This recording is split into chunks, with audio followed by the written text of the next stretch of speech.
Nag-chat kami kahapon. Carla. Ikaw, Carla, balita ako, meron daw na gano'n sa iyong sponsor. At may nagsabi daw, alis ka raw sa Kalinga. Oh.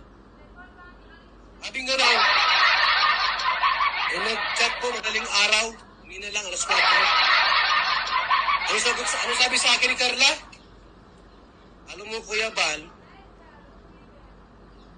aalis ako sa Kalingap kapag umalis ka.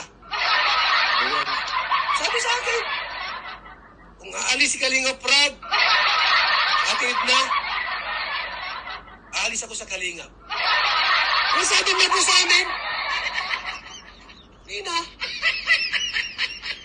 Sabi ko sa kanya, Carla, may nagsabi sa akin, aalis ka raw sa Kalingap. Alam mo sagot sa akin kanong umaga? Nag-chat? Kuya Bal, aalis ako sa Kalingap kung aalis ka sa Kalingap. At si Kalingap Rab, at si Ate Edna. Pag umalis kayo, aalis na rin ako. Ganun dapat ang ating mga Kalingap Angels.